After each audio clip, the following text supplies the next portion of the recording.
So what we're looking at is the early supersonic rise of cryptocurrencies, right?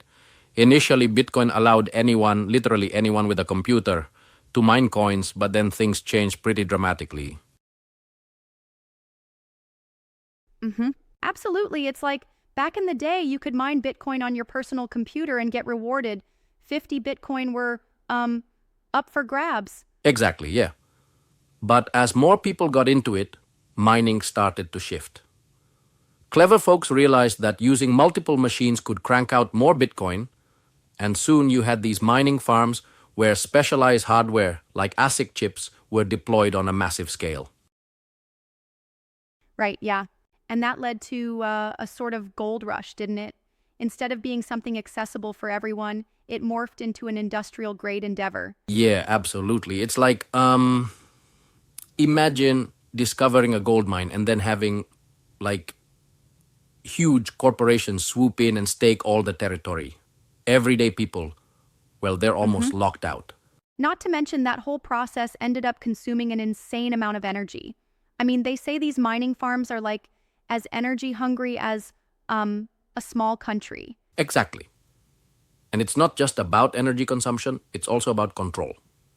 Today, roughly 87% of all Bitcoin is owned by just 1% of the network. Yep, that's pretty wild. It really highlights a critical problem: the centralization of power and wealth. Yeah. How do you even get involved if you're just an average person now? Well, the options seem to be either mining yourself, provided you can invest in those specialized rigs, or buying Bitcoin on like an exchange at a very high price, which is both expensive and risky given the volatility. Right, right. And honestly, that risk is a huge barrier to entry for a lot of people. It's like trying to join an exclusive club where the membership fee is sky high, and the stakes are not just financial, but also environmental. Exactly. There's that inevitable trade off. The more you centralize, the more predictable the system becomes for those at the top, but at the cost of accessibility and sustainability. Mm-hmm, true.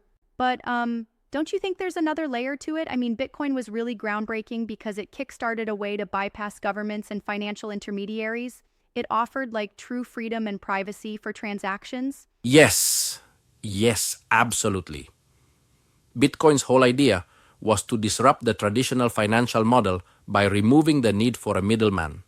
But then, ironically, this innovation led to an accumulation of power and wealth in the hands of so few, which is pretty contradictory to its original ethos. Right, exactly. And it seems the problem as outlined in the paper is that this centralization not only hinders the ideal of decentralization, but also makes the whole ecosystem less welcoming for newcomers. Exactly. Think about it. If nearly all of Bitcoin is in the hands of that small percentage, it creates like a barrier for anyone who wants to experiment or even just own a piece of the pie. Yeah, I see that. And then there's the whole energy issue too. The environmental impact from these massive mining farms is no small matter. It's almost as if the early vision got hijacked by efficiency and profit motives. Right, it's um ironic because the technology was supposed to give people more freedom, but instead it's turned into a kind of centralized machine pumping out coins at the expense of our natural resources. Mm-hmm, exactly. Now, I do have a question though.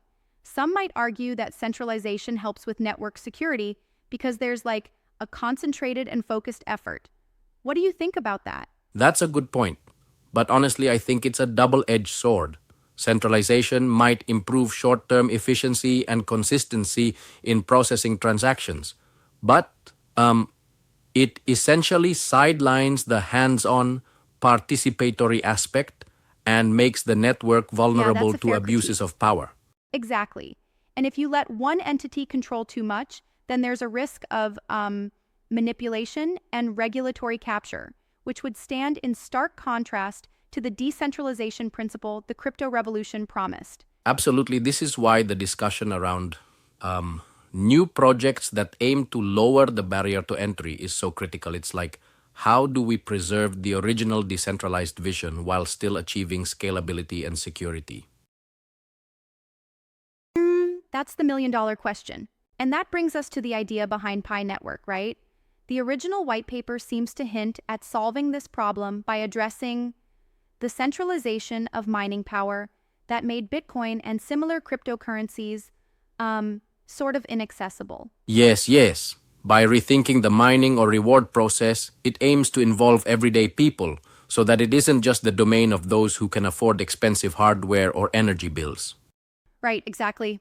I like how it points out that the exponential increase in rewards and centralization, like with companies such as Bitmain earning billions, kind of, sidesteps the original democratic nature of cryptocurrency. It's like the power dynamics just got reversed.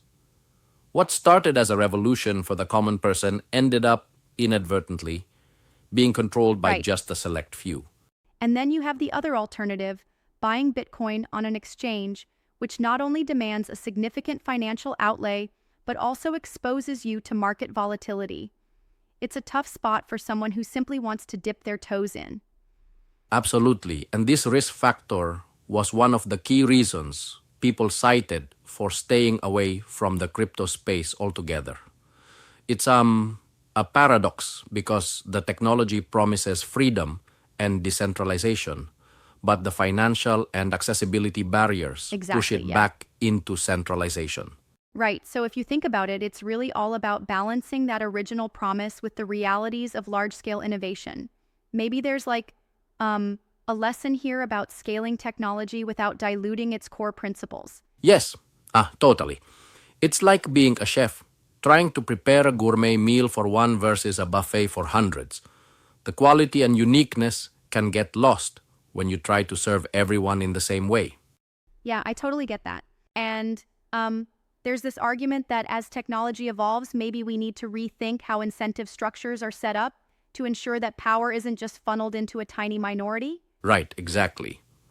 So, new projects are starting to explore alternative mechanisms like consensus methods and proof of stake variations that might, level the playing field a bit more than the energy Indeed. intensive mining approach of Bitcoin.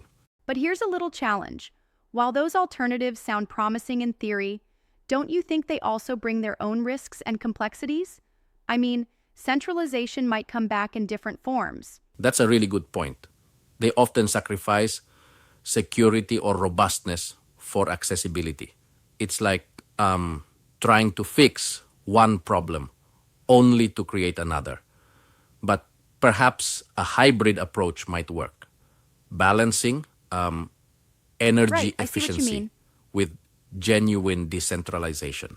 And let's not forget, a lot of this discussion essentially stems from the early architecture of Bitcoin.